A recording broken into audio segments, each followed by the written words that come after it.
بسم الله الرحمن الرحيم إن الحمد لله نحمده ونستعينه ونستغفره ونستهديه ونعوذ بالله من شرور أنفسنا ومن سيئات أعمالنا من يهد الله فلا مضل له ومن يضلل فلا تجد له وليا مرشدا.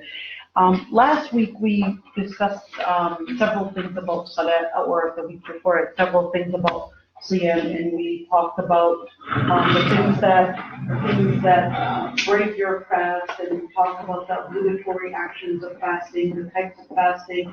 And today, inshallah, we're going to be talking about the issue of menstruation, postpartum, and fasting. I must admit, this is probably the most confusing topic for most sisters, but it's actually one of the easiest topics when we discuss Ramadan. You'll see it right now. It's going to be, inshallah, very easy, and we'll break it down in order to make it something very simple for sisters to understand how this goes.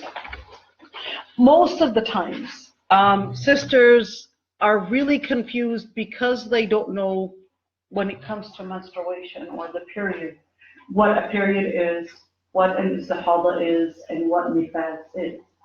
Because they don't know, and that would be the base, then they're confused about every single type of bleeding, thinking that it's going to be something that's going to forbid them from fasting.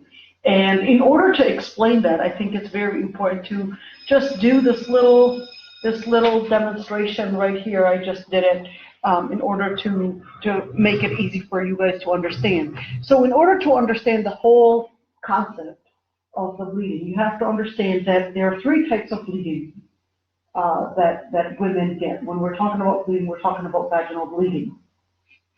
The three types of bleeding, it depends on the cause. The cause of the bleeding is going to determine whether she can fast or not. The cause of the bleeding, it's either going to be menstrual, or it's going to be postpartum, or it's going to be istihada. And each one has a different rule, all right? In the case of menstrual, it's basically the cycle after puberty. Once she reaches the age of puberty, starts getting the cycle every 21 to 28 days, that would be a regular menstrual cycle. The type, or let me call it the texture, is reddish blackish color with an odor and thick and has that clotting texture. The brown discharge, if it's part of the period days, it's a period, with different opinions between scholars. When I say different opinions between scholars, remember that you might get a different answer. There are almost 7 answers, seven different opinions just on this brown discharge part.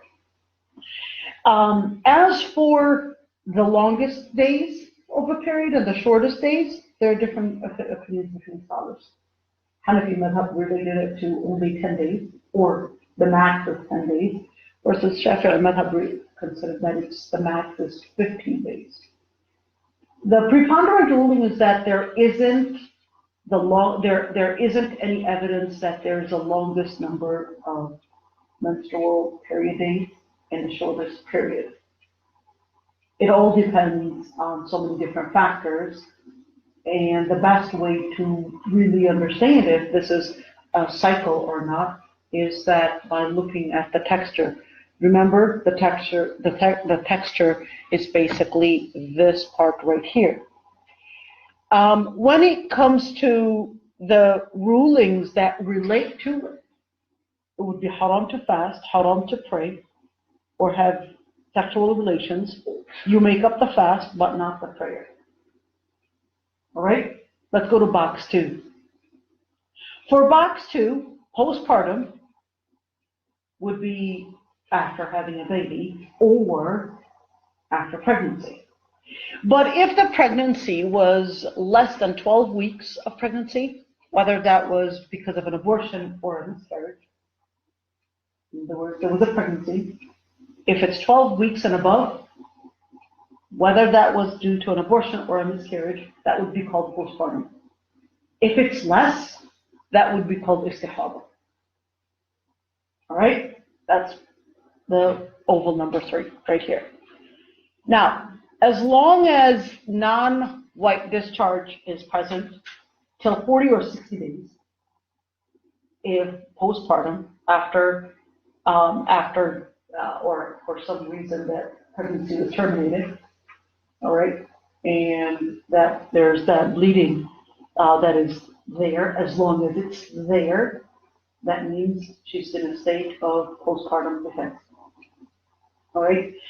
If at any time stops, then she would go and live her regular life in terms of salah and siyam. All right. Of course, during the postpartum bleeding, there is no fasting, no prayer, no sexual relations, and you make up the fasting only. All right. As for istihada, any vaginal bleeding other than the period or postpartum can be due to trauma, an illness, some kind of fiber, whatever, different reasons. All right. Then it would be considered istihada, meaning that it's just bleeding that is not related to the cycle. That would be called istihada. Now, istihada can be any color other than white, because the white would be the clear cervical discharge. There's no smell, and it's not thick. The istihada, fasting and prayer, is obligatory. Scholars have different opinions on sexual relations. And that's a very strong differences of opinions between scholars on that issue. Even the Sahaba had differences of opinions on that as well, because of the ahadith that were narrated on Hamna bint Jahsh, and she was the one that most of the ahadith that were about istihada were about Hamna bint Jahsh and Zainab bint Jahsh and the Jahsh family, really. The Jahsh family, they're the ones that actually had this. It seemed like it was something that was probably hereditary, that they actually generally had it. Now, when we look at istihada, the rulings are totally different than the menstrual and postpartum. But one thing that everybody is usually confused on is, how do I tell the difference between this, that is the menstrual, and istihada? Because for postpartum, it's very clear. If there was pregnancy, the pregnancy was terminated, and if it was 12 weeks and above, meaning that the fetus looked very human-like, then that would be postpartum, straightforward. All right? But the confusion happens, when is it this istihada and when is it menstrual? The best way to tell the difference between istihada and menstrual is looking at the texture. And that's why you look at this part and you compare it with this. Let's compare really fast. The menstrual is reddish in color versus the istihada can be reddish in color, but the type of redness is totally different because the menstrual is reddish blackish. The istihada is not necessarily reddish blackish. It can be very red, but not blackish red. The menstrual has an odor versus the istihada does not have a smell. There isn't a smell. And this is usually the easiest part to distinguish.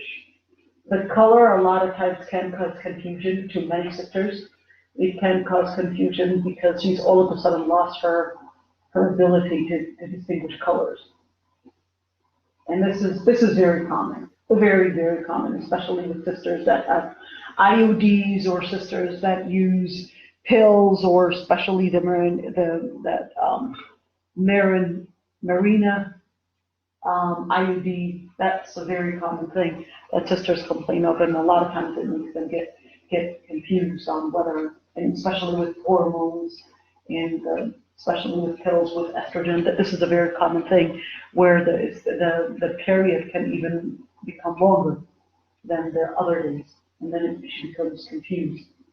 When is it? When does it end, and when does it begin? So in situations like that, the best way to distinguish is, one, looking at the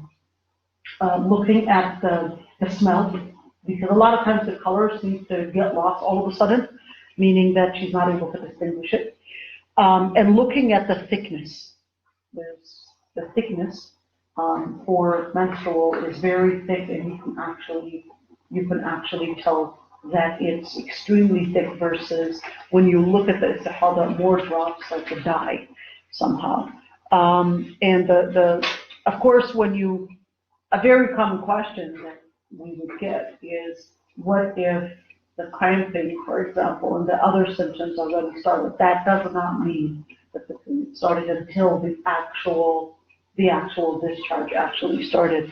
The other part istihada becomes confusing is when we're talking about the wrong discharge. I want you guys to focus on this one because this is something very confusing for many, especially for sisters that are starting or the beginners on those periods. When you talk about groundless discharge, there are different opinions between scholars on that, whether it is considered part of the period or not. The reason why they had differences in opinion is because the brown discharge is actually just old blood. It's just plain old blood. Now, because it's plain old blood or old bleeding, does that make it from the previous period, or does that make it from a new period, or does that make it somehow based on the hadith, like the or just a vein that ruptured vein, as the hadith mentions.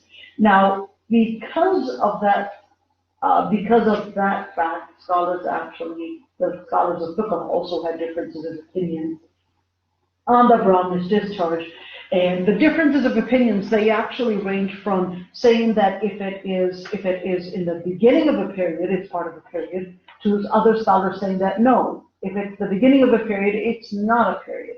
But if it's the end of a period, that it would be considered a period. Is everybody with me here? So you're having contradictory opinions.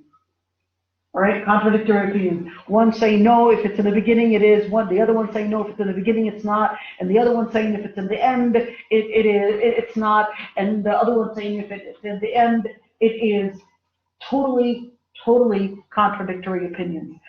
Wallahu a'lam, the preponderant, just to make the story short, because this isn't the Tahara class. To make the story short, if that brownness discharge falls on the days of the period, it is part of the period. To make the story short, if it falls on the days that it's her cycle days, then it's part of the period. When we look at the differences, when we talk about the longest and the shortest days, the best way to distinguish that is by looking at the texture, which is right here. Because a lot of times, especially with sisters that have cysts or fibrosis and all these different issues, that's when things kind of go very murky for many sisters, because she's pretty much bleeding all month. And that becomes very confusing for many sisters.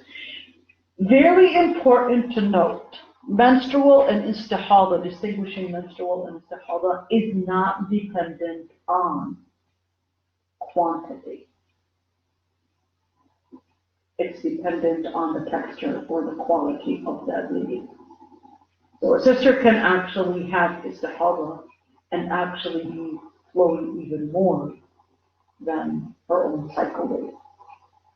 That's not what distinguishes it. What distinguishes it is really these two segments of it, the texture here and the texture here. Trying to tell the difference is very important to realize how you're going to see, how you're going to rule whether this is that or that.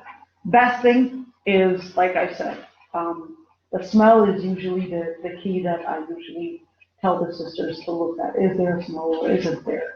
Is the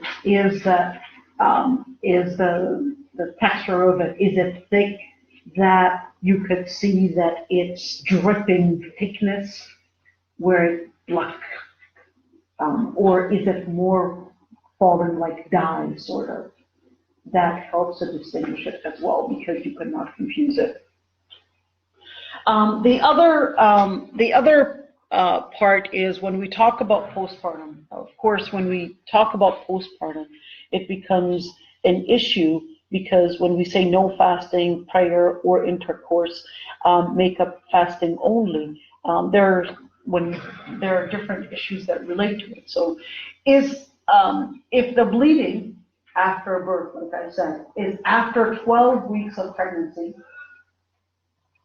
after 12 weeks of pregnancy, meaning the pregnancy being terminated after 12 weeks, regardless of the reason, then that would be considered postpartum. It would be considered postpartum generally if it had human characteristics. So let's say that the sister didn't know how many weeks for some reason. If the fetus appeared to have human characteristics, it would be considered postpartum. If it didn't have any human characteristics, that is the abortion or miscarriage that happened, if it didn't have this human characteristics, then it would be considered istihada. Are you with me? Okay, good.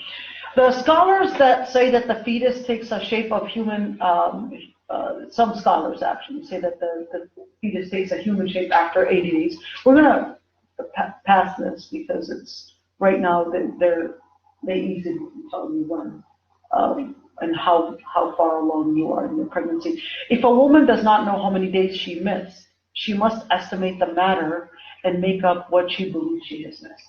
So let's say she had a postpartum, she was breastfeeding for some time, and etc., and she wasn't really sure how many days that added up. She would estimate. She would estimate and say, okay, these are the number of days, etc. There's no minimum length of a time for postnatal bleeding. When we actually look at the maximum days, let me just go back a little bit again. When we look at the maximum days for postpartum, is it 40 or 60 days? The maximum days. There are different opinions between scholars on the issue of maximum days. The Hanafi regarded it 40 days, and the Maliki regarded it 60 days. Really, there is no hadith that indicates 40 or 60, but it's more dependent on some Sahabas' opinion on that. And in the end is that when we look at the 40 is the one that most of the scholars actually regarded at 40 days. Yet if, let's say all of a sudden the bleeding from being postpartum, all of a sudden she realized that the bleeding is becoming like a menstrual texture, then it becomes taking the ruling of the menstrual bleeding at the time. Now, if the bleeding could not stop after 10 days, this is, of course, after getting, when we're talking about period, that's a different ruling. When we talk about the maximum number of days of a postpartum, it's different than maximum number of days for a menstrual bleeding. Maximum number of days for menstrual bleeding, there is really also no authentic hadith to say the maximum number of days. The scholars like the Shafi'i madhab that regarded that the maximum number of days is 15 days. They depended on hadith that women spend half, shatra means half their life not fasting and not praying. So the Shafi'i madhab said, well, half of the 30 days, that is, makes it 15 days. The Hanafi madhab regarded that, no, it's not 15 days, and they regarded it was 10 days. They regarded it 10 days, and a lot of times, especially when I get, for example, Pakistanis, and this 10 is always on the mind, right? And this is something that that actually does have a strong opinion. And does have a number of scholars that actually support that opinion. Yet, the best thing to depend on is really the texture of it in order to distinguish, not the number 10 or 15. Because, are you with me? Did you get lost? How about if it's like for menstrual, how if it's 2 weeks in the same month, but it's separate? Okay. If it's 2 weeks in the same month, you're looking at then only 1 week without a cycle? No. Right? If it's 2 weeks in the same month, So then one of them is going to be istihab. One of them is going to be istihab. Unless she began the first month with 1 week, for example, and then before that would, like after 21 days, that would make sense. A regular cycle is between 21 and 28 days. That's a regular cycle. If somebody has an irregular cycle, then we would tell her to look at the texture. Irregular cycle, anything beyond every 21 to 28 days is an irregular cycle. If it's beyond 21 to 28 days, let's say she gets it maybe once every 2 months or every 3 months, or sometimes she'll get it for 15 days every 3 months. Then we'll say, look at the texture. Let's say she says, I don't know, I all of a sudden started taking meds. We'll say, okay, she couldn't distinguish with the texture, then we'll say, okay, your aunts, your mom, your sisters, what range are they at? What range were you before you started taking this medication? What range were you before you started taking this medication that made the change? Go ahead. How about it was like for the beginning when you first get your period, when you first started, it's usually irregular. How about like when you don't have, like you don't. Okay. For girls that just started their period, it's random where she couldn't tell. That's when she would get an expert like her mother to help her distinguish, is this it or not? All right? So the mother will be there to tell her this has a period texture or if it doesn't. All right? And in fact, speaking of that, the Sahabiyat actually used to come to Sayyidah Aysha and actually bring in qarasif. The qarasif would be like the rags themselves that they actually used to use in order to show it Sayyidah Aysha. Now when we say that this is because there is no shyness to learn about the deen. This is part of your deen. This is part of your ibadah. This is part of every woman's fiqh that she has to learn. All right? So just like when we say this is part of your fiqh, this relates to your salah. Mom, can you help me? Can you tell me if this is part of it or not? And she will be able to distinguish based on looking at the texture of it. Postpartum, it's not permissible for a woman who is bleeding following childbirth to fast. And of course her fast is not valid. And this is from the mercy of Allah subhanahu wa ta'ala. This is part from the mercy of Allah subhanahu wa ta'ala because during that time the woman is actually needing all the fluids in order for her to gain all the different nutrients that she needs. She has to make up the days that she missed because of nifas. And of course we're going to bring about more details inshallah. As for menstruating women, they do not fast, and it's a haram for women that have their periods to fast. Why is it haram? Then it becomes the ibadah becomes that she would obey Allah subhanahu wa ta'ala and not fast. So the ibadah would be in not fasting, not in fasting. And the ibadah would be in not praying, not in praying. Why? Because ibadah is actually ta'ah, is actually obeying Allah subhanahu wa ta'ala. Ibadah is in obeying Allah subhanahu wa ta'ala. So if you obey Allah subhanahu wa ta'ala in not fasting or in not praying, you are in a state of ibadah. You are in a state of ibadah. Yet when we say in a state of ibadah, by not fasting or praying, we know that our spirituality is affected. When we don't fast or when we don't when we don't pray, right? And that's why it's very important to always enhance with dhikr. Dhikr can be tahmeed, saying alhamdulillah, tasbih, takbir, istighfar, all those different things are ways of it. It's dhikr. Listening to halaqas, right now it's available on YouTube everywhere. Getting the ilm, all that is part of ibadah. Remember, there are different types of ibadah. There's the visual dhikr, there's the oral dhikr. We mentioned that last time, right? There's also the dhikr that you do as a part of contemplation. Taking a moment to remember Allah subhanahu wa ta'ala in your own self.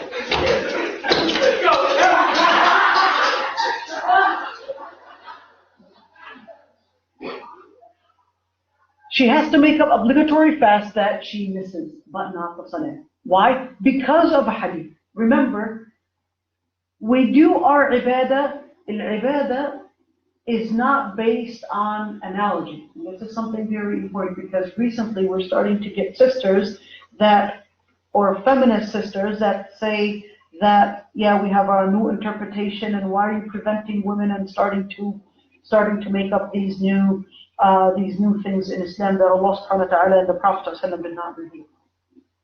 العبادة الأصل فيها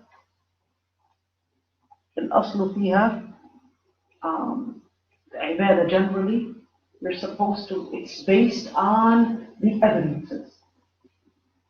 الاتباع الأصل فيها الاتباع. عبادة generally, you're supposed to be looking for the evidences to do or not to do. When it comes to ibadah, when it comes to worship generally, it's not based on an analogy, but it's based on text. The text is, Sayyidah Aysha actually said, mentioned in the hadith, and Sayyidah Aysha is the Prophet's wife. She said that used to happen to us, and we were commanded to make up the fast, but we were not commanded to make up the prayers. This is hadith narrated in Sahih al-Bukhari. Therefore, this hadith would be considered as one of the most important references. How does the Prophet ﷺ want us to worship Allah subhanahu wa ta'ala when it comes to ibadah, when it comes to our life as women during those situations? And right now we're getting some feminists and people writing articles and doing their own analogy. The analogy, once I've got a text, end of analogy. There's no ijtihad, there's no analogy, there's no trying to make up different things. If I have a straightforward text saying you can or you can't. Alright? If a woman gets her menses when she's fasting, her fast becomes invalid, even if it happens just before Maghrib. And she has to make up that day. We don't know. Right? Why? Because she did not complete a whole day fasting. But she will still get rewarded for at least having the niyyah, or having the intention that she wanted to fast that day. What if she feels the symptoms of a period? Does she have to stop fasting? No. She feels the symptoms of a period, that does not mean she yet has her period. She would start breaking her fast by actually getting the actual discharge. Why? Al-yaqinu la yazulu bishak. What is al-yaqinu la yazulu bishak? Doubt is not the base that we base the rulings on. We base on factual things. We base on clear evidences that tells me yes or no. Clear evidences, for example, when she gets the symptoms, yes, the symptoms may be there, but that does not prove that she actually has her period yet. Just like the Prophet ﷺ says, "Sumu li-ru'yati wa aftiru li-ru'yati." And then when we look at, it's about making sure. Once she's getting the discharge, that's when we would consider now you can break the fast. The Prophet ﷺ was even asked about a wet dream, and he says that for when she was asked, and that was actually Wazwaz that asked, does she Does she make up or does she wash, make ghusl from a wet dream? He said yes, if she sees the water, meaning the discharge. Meaning what? The wet dream on its own is considered a place of you're still not sure if your body reacted to it or not. You would only do ghusl if you actually have clear evidence that there was discharge, and that's how you relate to it, not just a simple feeling. Just like it's not based on feeling here when it comes to wet dream, same thing, it's not based on feeling when it comes to the symptoms. And this is a very common question that I get. Why do menstruating women fast? Why don't menstruating women fast or pray? Number one is that Allah subhanahu wa ta'ala says in the ayah, وما كان لمؤمن ولا مؤمنة إذا قضى الله ورسوله أمرا أن يكون لهم الخير. The Prophet says that for believing men and believing women, when Allah subhanahu wa ta'ala commands or gives an order, a believing man and a believing woman shall not say, well, my choice, I think, like their own choice. But they would say, سمعنا وأطعنا. They would say, we order and obey Allah subhanahu wa ta'ala. Now that's number one. In other words, it becomes a type of ibadah to actually regard Allah subhanahu wa ta'ala. Number two is that the scholars actually had different opinions as to why menstruating women don't fast. Some scholars said that it's a type of an illness, and therefore she needs the fluids, and etc. Other scholars said that it's because she's lacking tahara. Right? Regardless, the first opinion is more accurate. Why? The first opinion, which is that because she's considered like a type of an illness, is because anyways, if the person doesn't have tahara is not required for fasting. Right? You use the bathroom when you're fasting? Are you on tahara?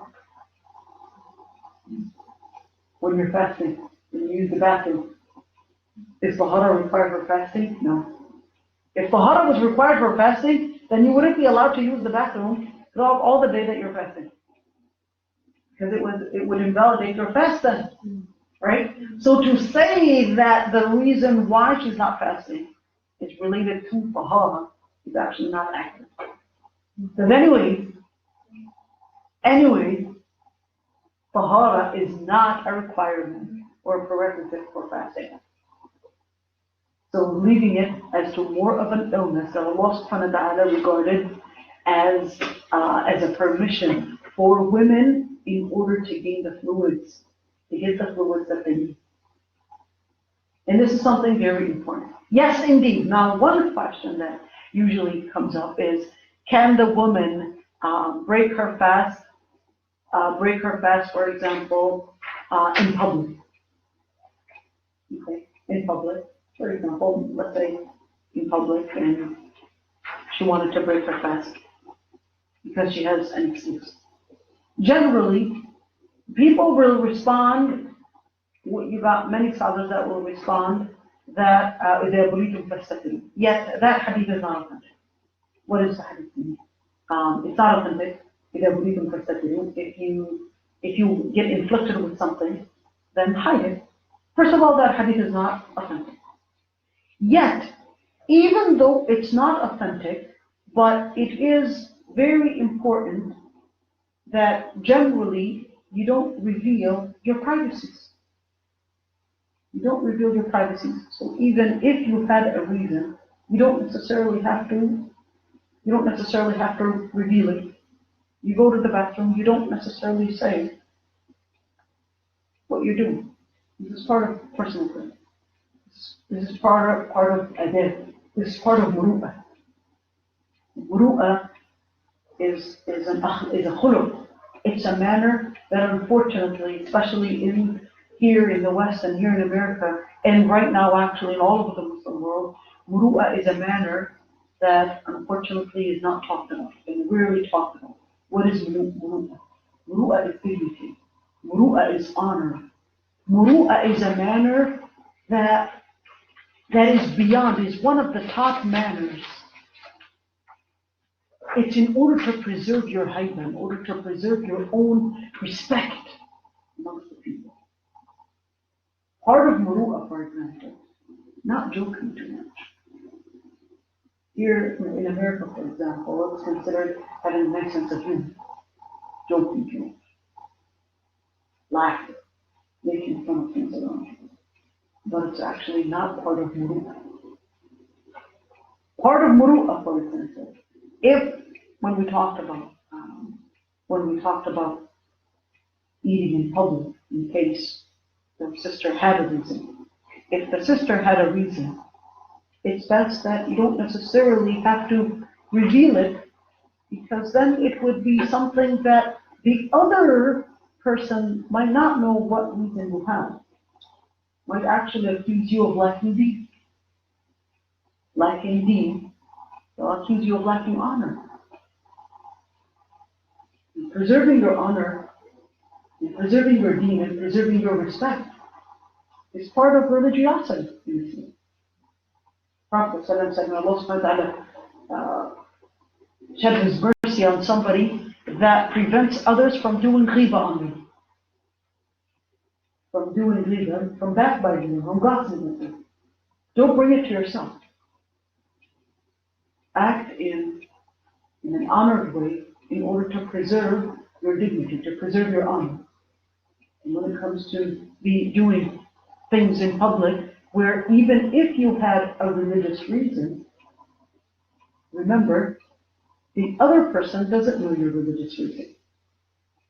The Prophet ﷺ, another example, the Prophet ﷺ was walking with one of his wives, and two other Sahaba, they were walking by. And the Prophet ﷺ sees them, they kind of started speeding in their footsteps. The Prophet ﷺ called them back and said, "Come back, it's just my wife." And they kind of, it's like, "No, we didn't really mean it, and no, we didn't think about you." But the Prophet ﷺ said that shaitan actually flows in the veins of Bani Adam, the children of Adam, as blood. It goes with our own bloodstream. Just like that, the Prophet ﷺ wanted to make sure that they did not think bad of him. Think of him that walking with some random lady. They wanted to correct him, and that's the same thing. That's part of religiosity. That's part of muru'ah. That's part of honor. Make sure that the people don't think bad of you. Because people generally will actually live their life with you based on your reputation, based on your akhlaq. Two, you will affect the community's akhlaq too. Right? You will affect the community's akhlaq. When people would hear that these bad manners, or somebody, well, you see many girls breaking their fast, it would become something for many people. As people don't know their excuses, breaking their fast, it will become something that is okay, or it's not shameful to actually break their fast. This is just on the comment of muru'ah and akhlaq when it comes to this. No ghusl required before suhoor. No ghusl required, meaning if the person had whether a state of janaba, or in a state of postpartum, or in a state of period, or they ended. Okay? Do they necessarily have to make ghusl before starting to fast? No ghusl is required, because tahara is not required for fasting. Right? Because tahara is not required for fasting. Go ahead. If you take your ghusl during that day when you're fasting. Yeah, but how are you going to pray the Fajr? You can, but let's just assume the person doesn't pray. Yeah, let's just assume that the person doesn't pray. All right? If the person doesn't pray, all right, although they're a sin for not praying, but do they necessarily have to do their ghusl for fasting? No, because tahara is not a prerequisite for fasting. Even throughout the month, tahara tahara is not a prerequisite for fasting. It's a prerequisite for salah. Why do you make the ghusl? When do you make the ghusl for salah? You make the ghusl for salah, not for salah. The reason why you're making ghusl is to pray fajr, not for salah. That's a different. That's a different pillar. Understand? Okay. But if the person doesn't, for example, doesn't pray, is their fast invalid? No, that's a different pillar. There's something very important, is that a lot of times we think, okay, if the person doesn't fast, many times we'll tell them, you know what, stop praying that Sunday. Stop praying too. Or if the person doesn't pray, we'll tell them to stop fasting. It's better for you. That's not true. Nope. This is a different act, and that's a different act. We would encourage them. Since you fast, remember you can also do your salah. We would encourage them to do salah. Not encourage them to stop salah. To stop siyam because they don't do their salah. Right? This is a very common thing. Without us realizing, we act as the shaitan. We make them then, instead of missing just one, for example, pillar, we'll even tell them to leave 2 pillars. And it is very common. At least not everywhere. I don't know. Is it common in Pakistan? In Pakistan, is it common?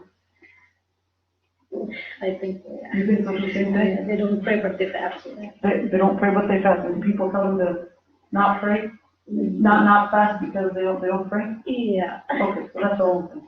People tell you like they're fasting invalid. That's not. It's not. We This is a totally different. This is a totally different pillar. So yeah, it is a different pillar than fasting. If the person doesn't pray, it's not that their fast is invalid. It's not that their fast is invalid. No, their fast, inshallah, is valid, and hopefully, inshallah, that will encourage them to do their salah. So we would encourage them, mashallah, you're doing your fasting. Also do salah. I always say my reference, like if you're not going to pray, your fasting is going to be acceptable. No, it is. Inshallah, it is. Okay. It is. We would encourage them to do the salah. So don't make them lose even more than one pillar. Let's encourage them. Go ahead. So for the fasting, a lot of time at least what people tell me before is like, oh, if you listen to music while you're fasting, or you talk to someone's fasting. That's a different story. No. Listening to music does not invalidate your fast. Listening to music, the only things that invalidate the fast, we're going to talk about it later on. Generally, the things that invalidate your fast are like eating, drinking, and sexual relations. Those are the things that invalidate your fast. Or if you got your period, or if you got your postpartum, or whatever. Okay? Those are the things that invalidate your fast. We're going to get to it, by the way. We're going to get to it, but those are the only things that invalidate your fast. So if the person, for example, did ghaiba, or somehow did, gossip, or stole, or killed somebody, that doesn't invalidate their fast. Even if they killed somebody, it doesn't invalidate their fast. All right? The things that invalidate the fast are the things that I mentioned, and we're going to mention some more details on that as well. So let's kind of go fast in order to mention the other things. So if the person, for example, listens to music, it's not that their fast is invalidated, it's the power of their fast in elevating their spirituality is not as strong. All right? The power of their fast, because siyam is an enhancement for your own spirituality. But and that's the same thing when the Prophet ﷺ actually said that whoever does not leave backbiting or doing haram things, as if then their fast is not considered. It wasn't la siyam sahha. It wasn't that their fast is not considered, meaning that their fast is not right. It means not perfect, right? Their fast is not perfect. Why? When we talk about perfection, we're talking about that siyam is supposed to be enhancing your spirituality. But if you're doing these things that are really not enhancing your spirituality, your fast is not perfect. but your fast is considered that you did fast. Your fast is considered sahih. Your fast is considered valid, but it's not perfect. Right? There's a siyam sahih. If it's sahih or batil, if it's sahih, meaning that it's valid, or it's not valid, there's no siyam factor. There's no in between. It's either that you fasted or you didn't fast. What breaks the fast are things we're going to mention, but the other things are things that reduce the enhancement of your spirituality. Listening to music, not lowering the gaze, backbiting, what else? Saying haram things, all these different things. This will reduce the barakah. Right? Now, and the Prophet was actually clarifying that, where the siyam is not about just leaving food and drinking and sexual relations, but it's in making you learn and attain that spirituality within. That's what fasting is about. So the Prophet ﷺ was telling them in perfecting their understanding, and bringing in their understanding, correcting their understanding, what is siyam. Siyam is about spiritual enhancement. And the Prophet ﷺ was trying to correct what many of them were thinking, that, as long as I'm, leaving food and water and doing sexual relations, I'm totally fine. But the Prophet ﷺ wanted to correct their understanding that siyam is a spiritual elevation. All right? The evidence on the issue of no shower or ghusl required, that Sayyidah Aysha actually said in the hadith that the Prophet ﷺ used to wake up junub. Junub is a person that is in after state of sexual relations before taking a shower. And as a result of intercourse, in other words, she was aware that he was in a clear state of janaba, and he would fast Ramadan. He would fast Ramadan, in other words, start his fast without even taking ghusl. Menstruating women and making up fasting. Women are required to make up their fast, but not salat. When we say making up the fast, that would mean making up before the following Ramadan. Before the following Ramadan. A very common question. If, for example, the following Ramadan came and she didn't make up the fast, she would be at sin, but no kafara. Although, just keep this in mind, there are some scholars that said that she has to take kafara, but there's really no evidence that she has to take kafara. The primary ruling is that she doesn't take kafara, but she's at sin for having the following Ramadan come and not make up the fast. Sayyidah Aysha actually said that she used to make up her fast in Sha'ban. So throughout the year, she wouldn't be making up her fast, and she would be trying to catch up in the month of Sha'ban because of the Prophet ﷺ being around. So she didn't want to be weakened on giving the husband his rights. And there's another Sahabiya, Hana, bint Abd al-Muttalib. The Prophet ﷺ proposed to her, but she refused. Why? Her name is Fakhita, by the way, just think. Fakhita or Hind, bint Abd al-Muttalib. Why did she refuse? Well, she refused because she had young children. And she said to the Prophet ﷺ, it's not that I would not want to be your wife, but it's that I'm afraid that if I would be married to you, the responsibility towards a husband is big. And I'm afraid that I would either not give you your rights or the children their rights. And she didn't get married to the Prophet. That's because she understood the husband's rights and understood the children's rights. So she felt it was going to be too much of a responsibility on her. And I'm afraid I might not be able to fulfill the responsibility of a husband. and be considered in a big sin. And especially that I would be married to a prophet. Remember her name, Hana. Hana is the Sahabiya that narrated the hadith. About Isra al-Mi'raj. Hana is the Sahabiya the Prophet ﷺ told her, قَدْ أَجَرْنَا مَنْ أَجَرْتِ Hana. That we're going to protect those that you had given protection to. That was on the day of Fath Makkah. That was Hana. The Prophet ﷺ even used to go to their house, and she was married to Layla, the guy's name is Layla. All right.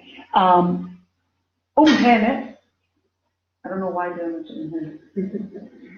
Got something to remember. Husband's right. Husband's right. Sister, Yeah, to say that and how she wanted to not fast. To not fast while the Prophet ﷺ was there, and she would only make it up during Shabbat. And a lot of times, we're going to get to the issue of fasting Shawwal and combining, which is called tashriq fi niyyah. We're going to get to that later on. What if, let's continue right here with the question. What if the period ended in midday of Ramadan? The period ended midday of Ramadan, meaning what? So here it is, midday in Ramadan. Is she supposed to be holding, meaning not eating and drinking for the rest of the day, or is she supposed to be eating and drinking? In other words, just living her life anyways, the day is not counted. Let me just clarify, this is a very important question. Even scholars had different opinions on that. The reason why scholars had different opinions on that is, one, there is a hadith about Tasu'at, which is the 9th and the 10th day of Muharram, when the Prophet ﷺ actually told them that who actually sent out the Sahabi to tell people that they should be fasting Aysha Muharram, the 10th day of Muharram, and he said whoever ate or whoever didn't eat, don't eat and fast this day, and whoever ate, don't continue eating, stop eating in respect for this day. All right. Some scholars, the scholars that said that women, when their period ends midday of Ramadan, that she should not eat in respect for the day. All right. Actually, took that hadith, for example, that hadith as an example to respect the day of Ramadan. And that was the opinion of the Maliki and the Shafi'i. Yet it was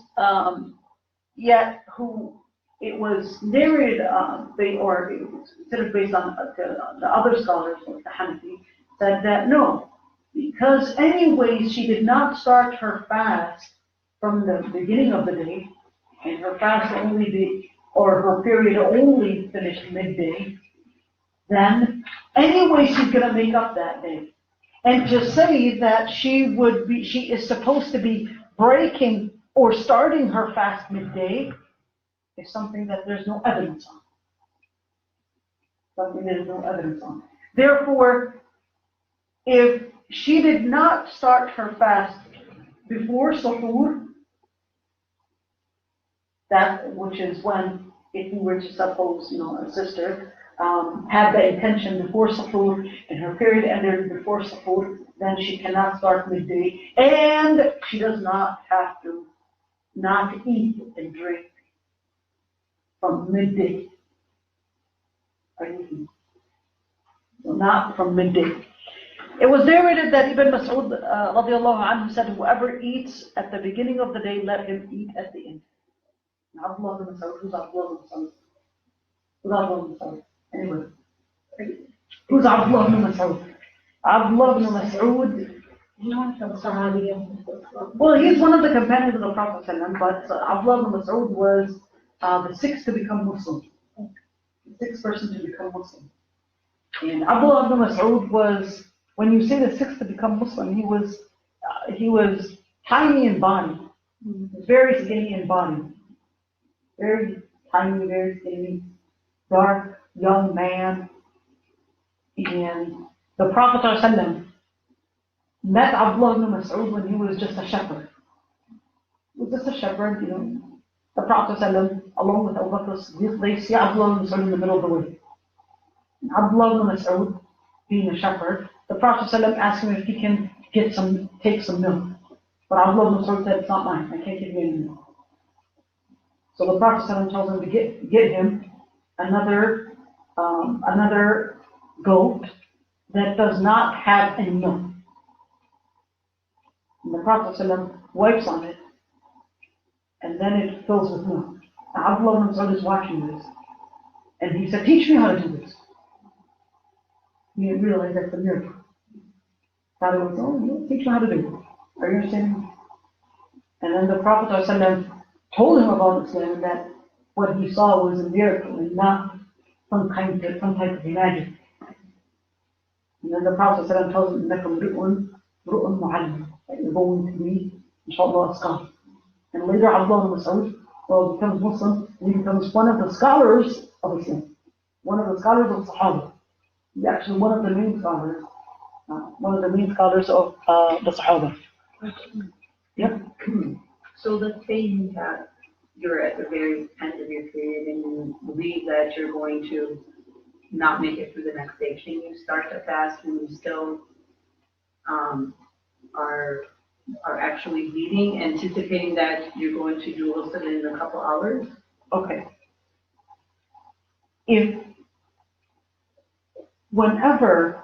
When we're looking at a period, if you're not sure that the period ended, your fast doesn't start yet.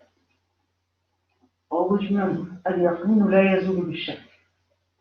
You cannot base your fast on doubt. No, if it ended, it ended. Speaking of that, how do I know if the period ended? Number one, if the bleeding stops. Of course. When you say if the bleeding stops, how do I know if it stopped? You're either going to have cervical discharge, white cervical clear discharge, which usually doesn't start until after a couple of days, right?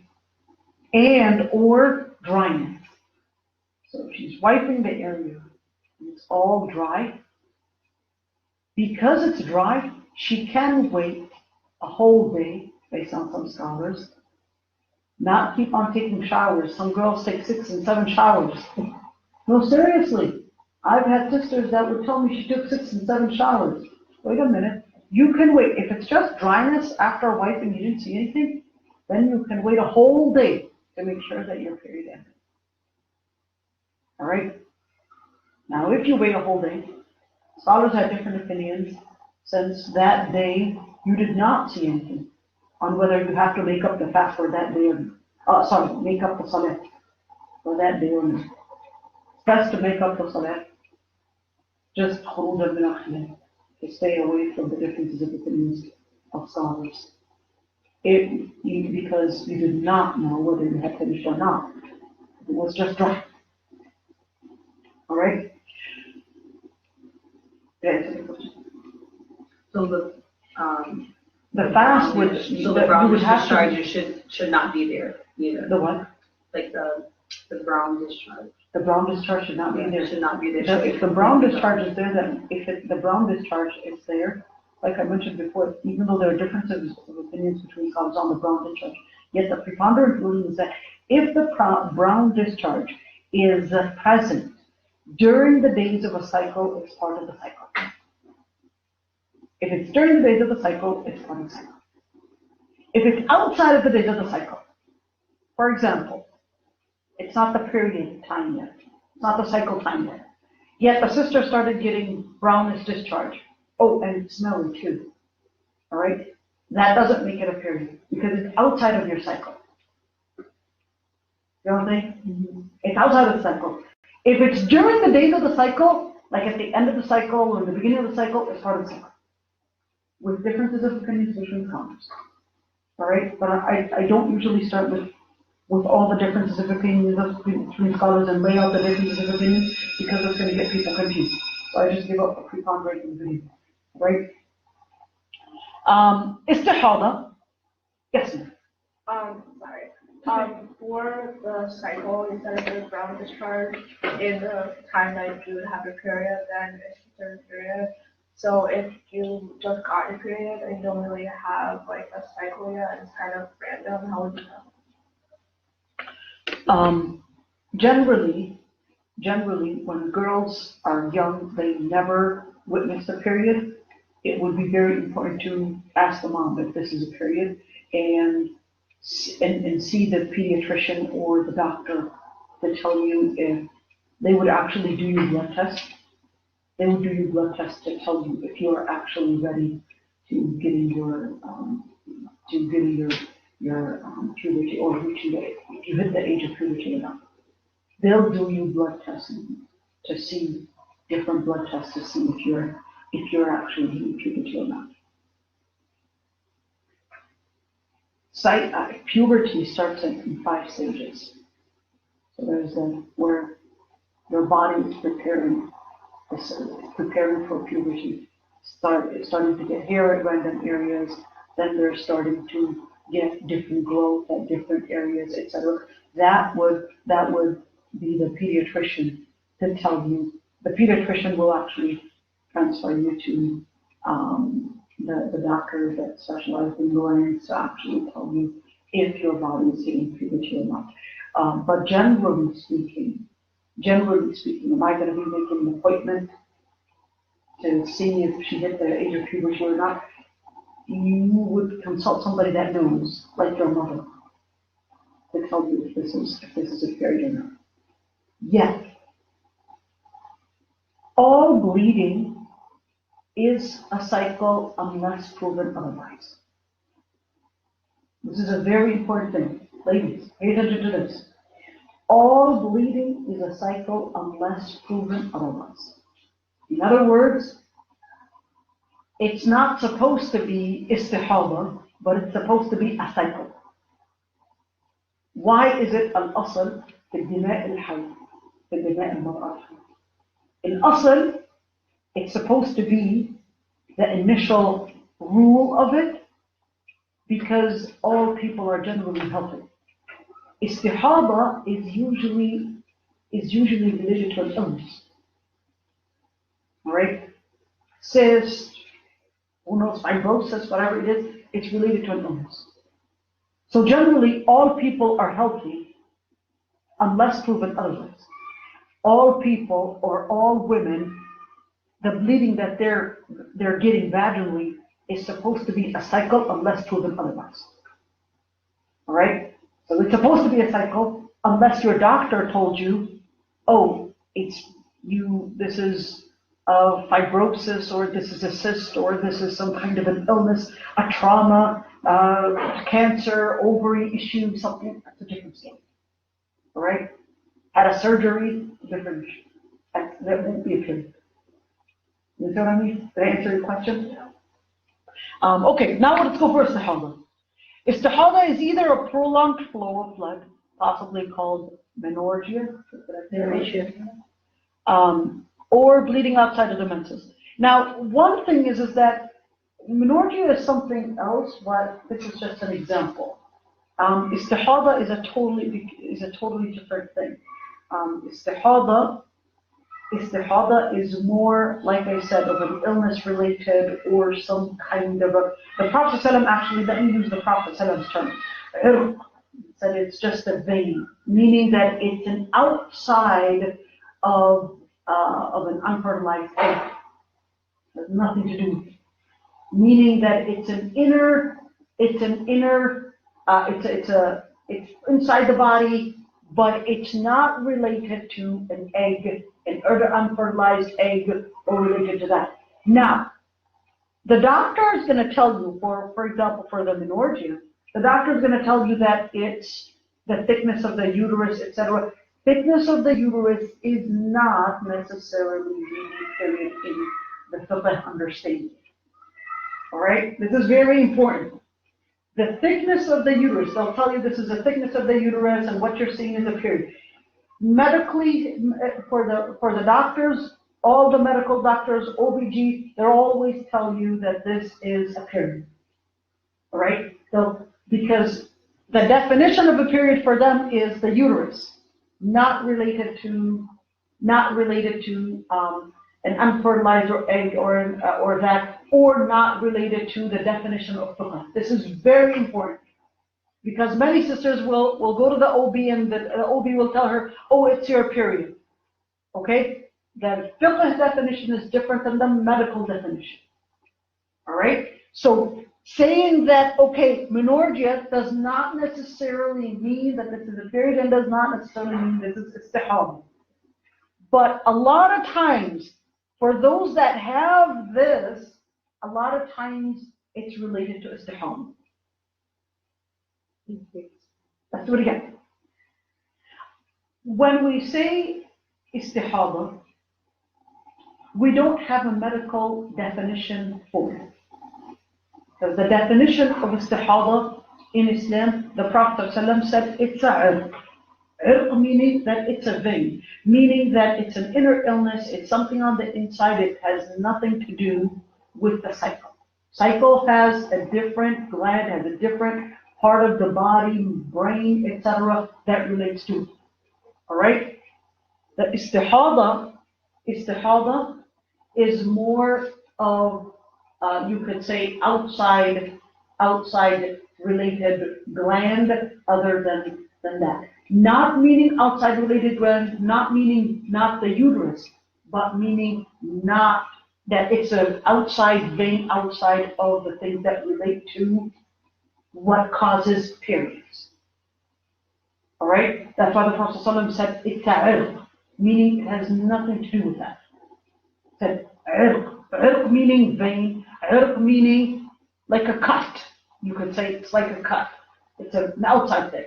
Now, having that being said, is that when you say istihada, the doctors will most of the times call it menorrhagia, will tell you that it's an extreme blood flow of the liner of the uterus, etc. That does not necessarily make it a period. They'll tell you it's a period, but in Islam it's not. All right? During istihada, the woman is obligated to fast and pray with no differences of opinions between scholars. And the word is obligated. Many sisters, they'll be in a state of istihada and she'll just say, oh, well, I've got my period, and it won't be a period. She's obligated to fast and pray. If she did not fast and pray during istihada, she didn't fast or pray during istihada, she was obligated to make up the prayer and make up the fast. Make up the prayer and make up the fast. If she didn't know how many they were, she would have to do an estimation. Istihada is a very important thing to know. Unfortunately, almost 95% of the women don't even know what that word means. Or maybe just think that it's some kind of a colorful discharge. No, istihada can be red color, can be very heavy. Has nothing to do with how much it is. Can be very heavy, and you still are obligated to pray and fast. It can be less. All right? Certain guidelines and manners if you had a reason to break your fast. Don't announce you're eating. We mentioned that one. Others that view it, that is the reason, we mentioned that one.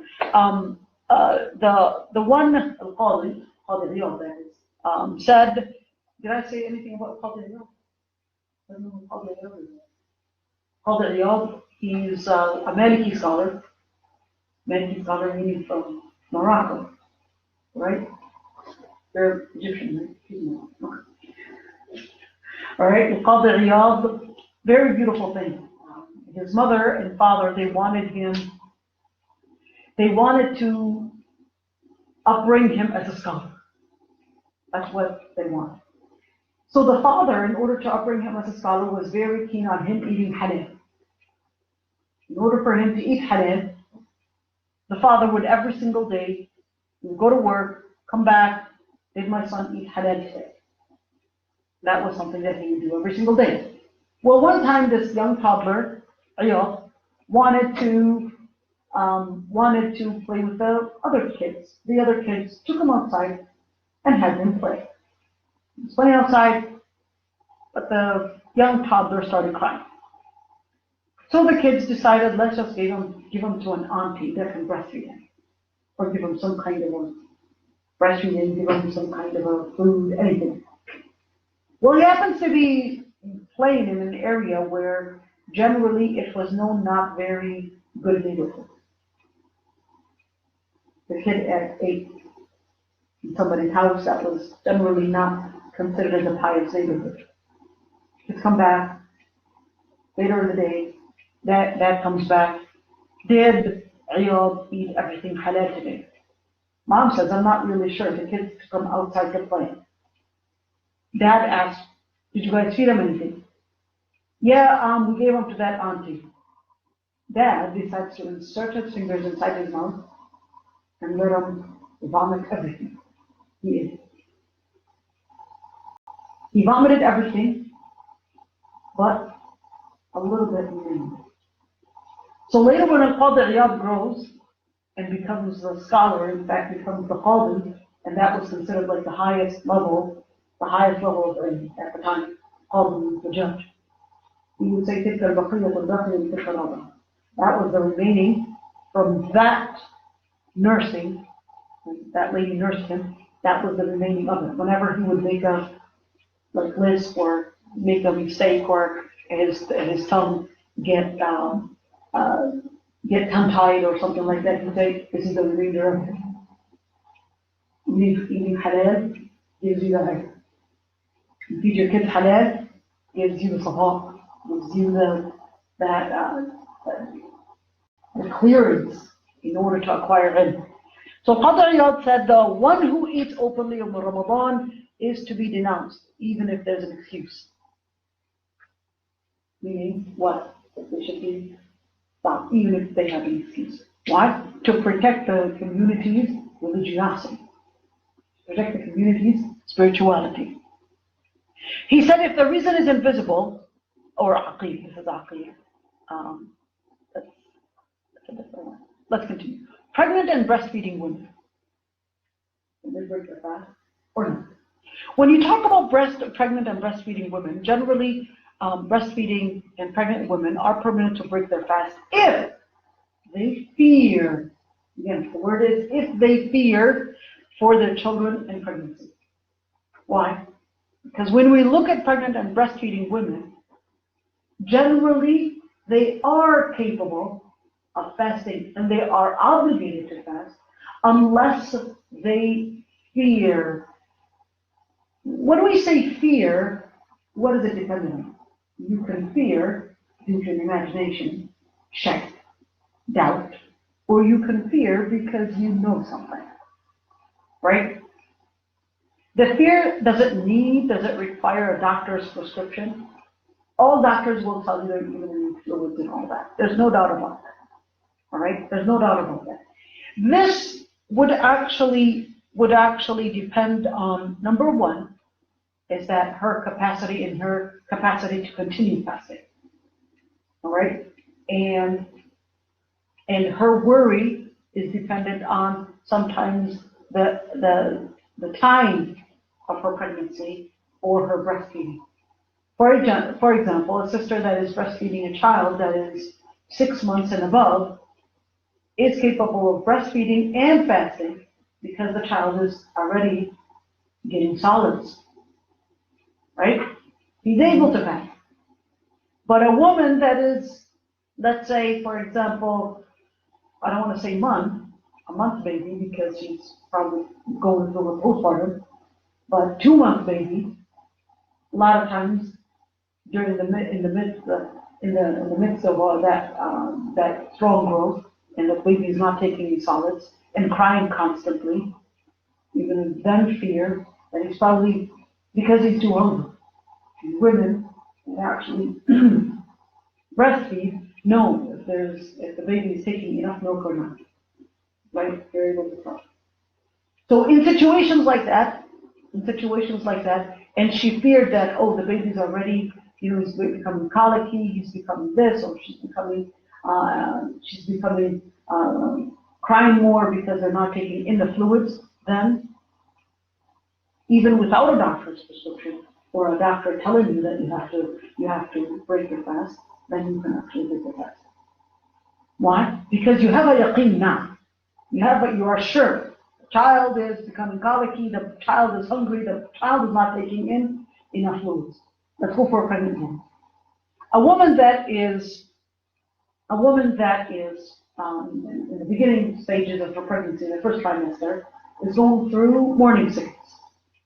And from one woman to another, it differs. In the beginning of the pregnancy, women that go through morning sickness, not all women have very strong morning sickness, right? Although I would assume that it's very few.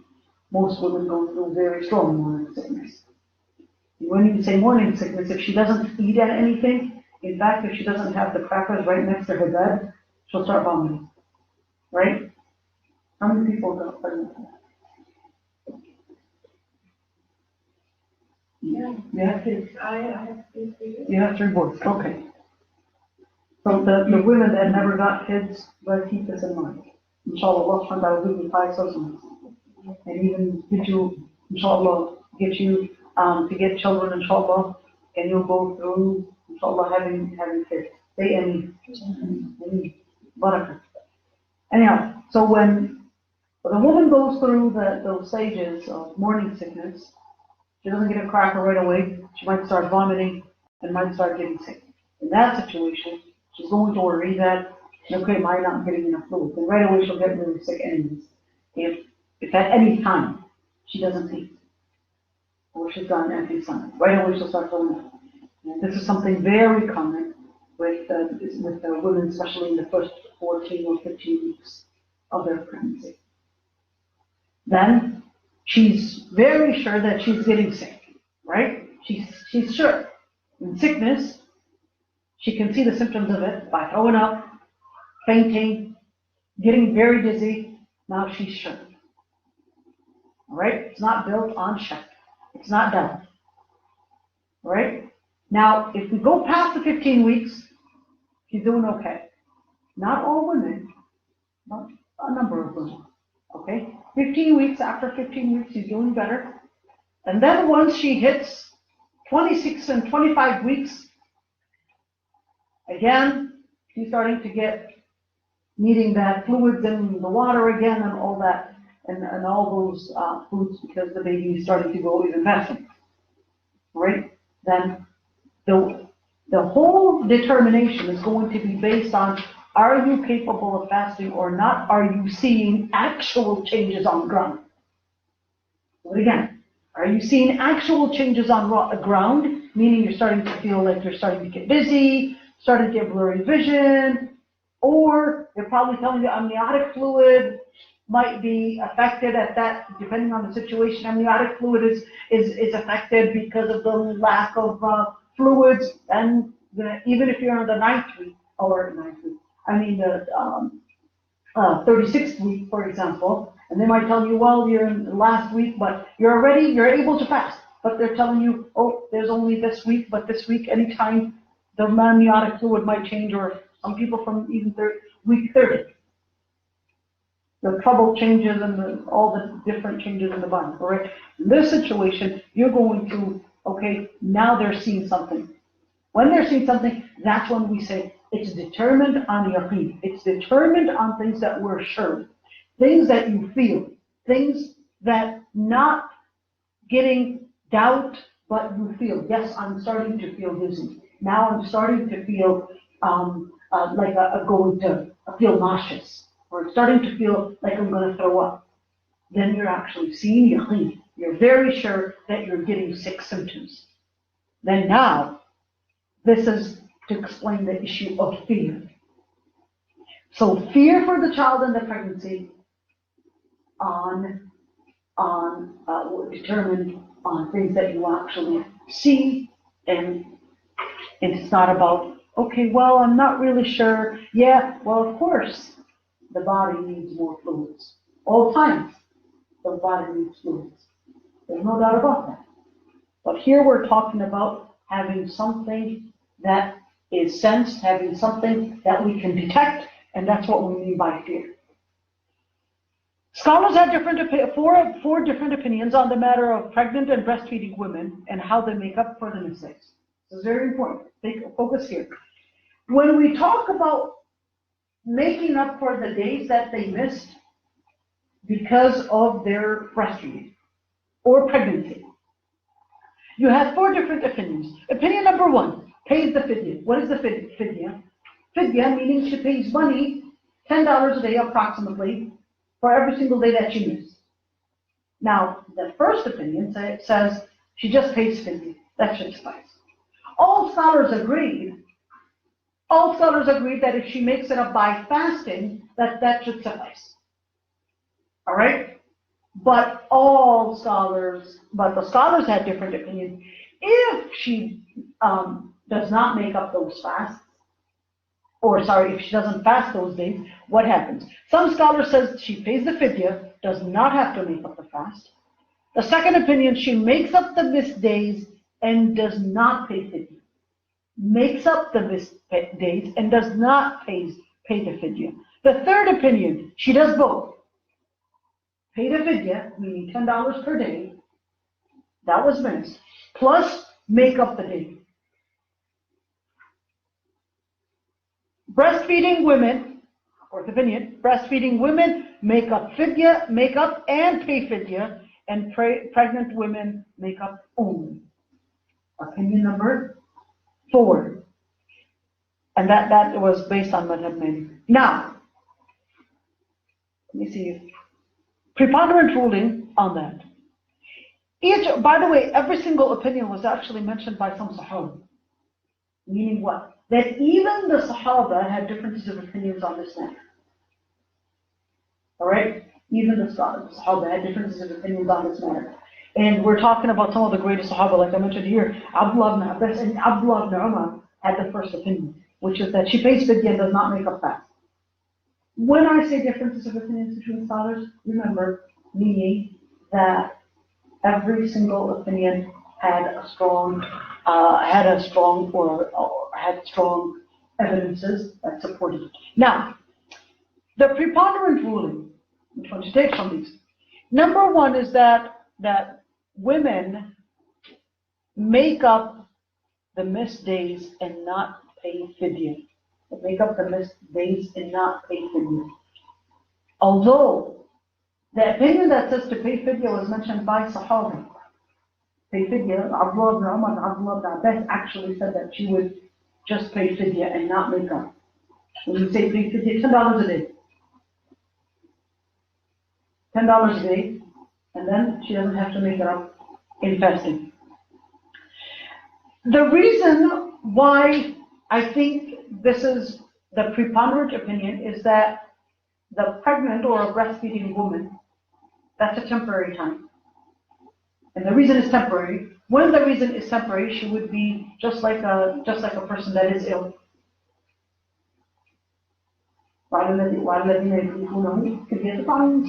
That's the people that are not capable of doing it.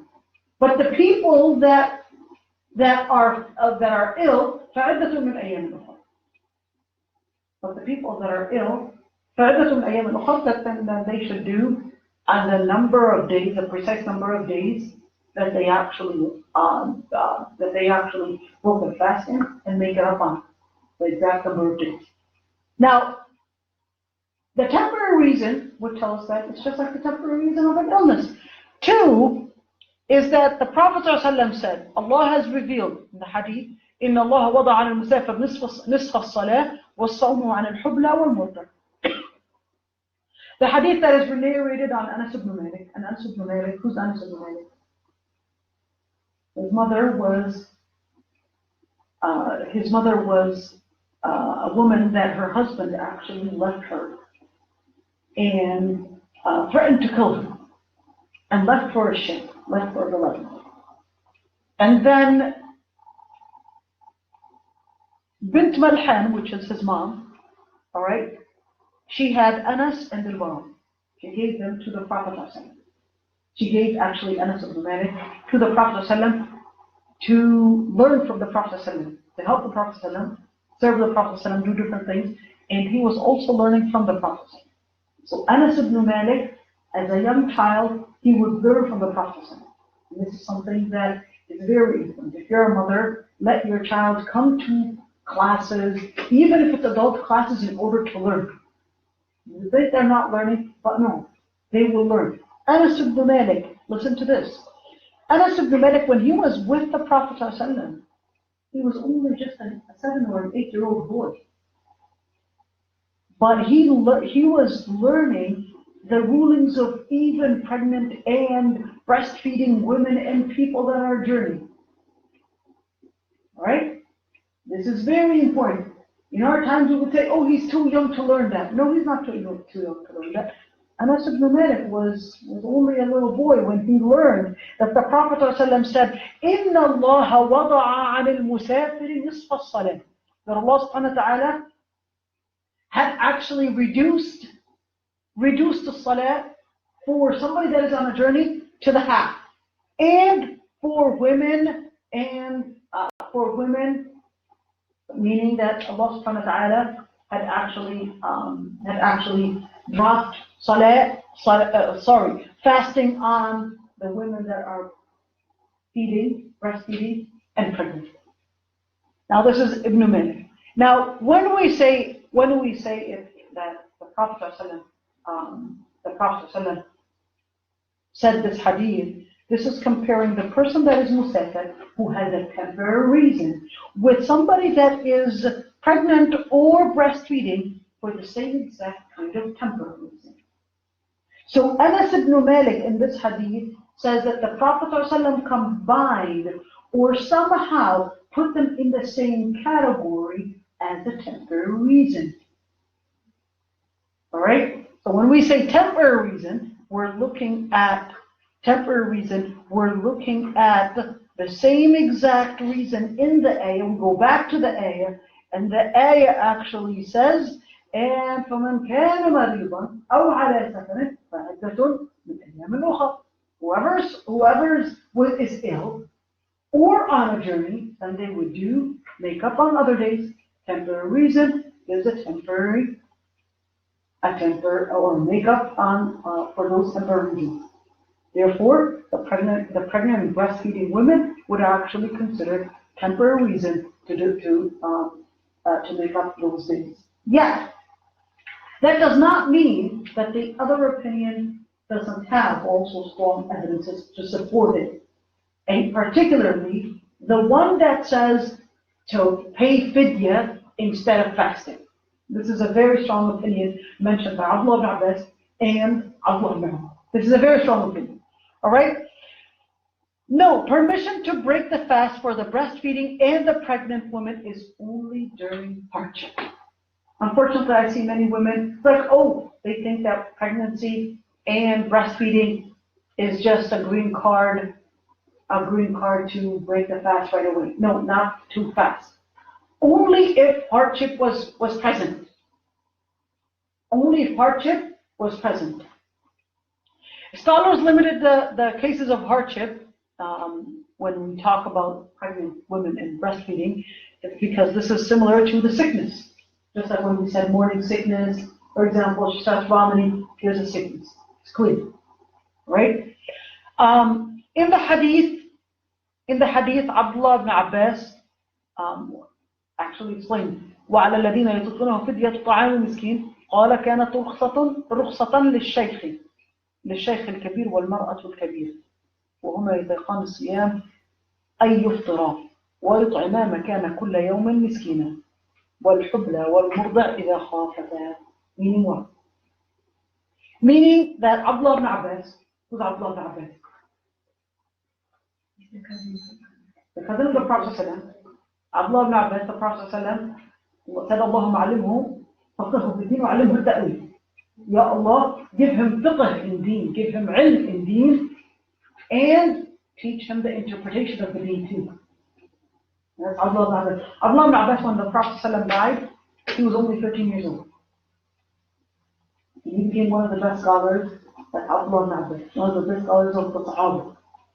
Alright? So Abdullah ibn Abbas, his father was Abbas ibn Abdul Muttalib, who's the uncle of the Prophet. Later became Muslim. Abbas later became Muslim, along with Hamza ibn Abdul Muttalib, his uncle. Safiya ibn Abdul Muttalib, his aunt, also became Muslim. Safiya, she became Muslim, and she was actually a poet. Safiya is who? Safiya is the mother of the Zubair ibn al-Awwam. Who's Zubair ibn al-Awwam? One of the 10 people promised Jannah. One of the 10 people promised Jannah. Zubair ibn al-Awwam. Alright.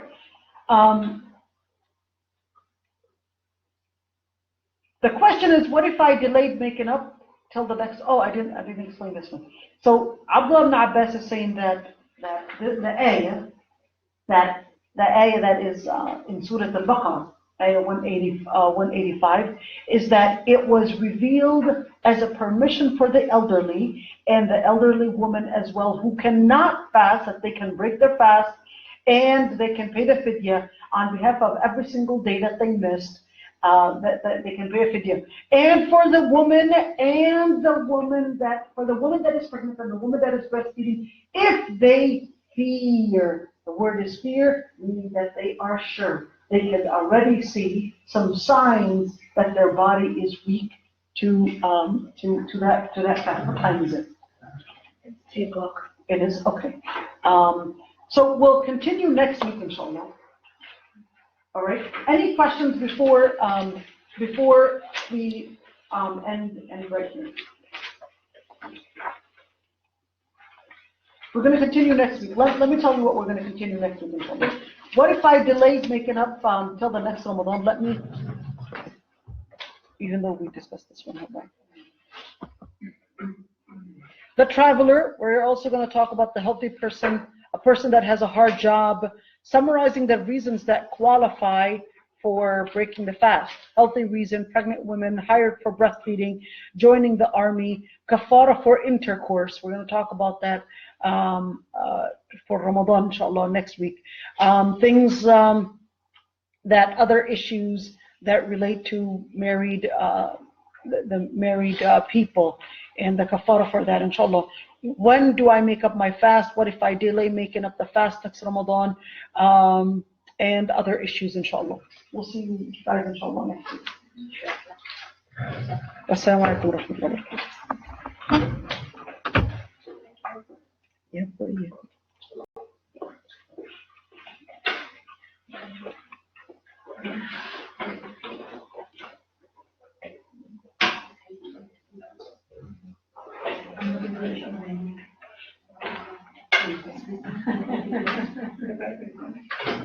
So there's a question: what about making up for missed days because of menstruation? What are the opinions? There's only one opinion for making up for the missed days for the menstruation. There's only one opinion, that they must be made up, only, no fidya to be paid. What if one didn't know and now has years from childhood to make up? She would estimate the days that she had her period for, and how many days it would probably add up to make up as a total number. Wa alaikum salam.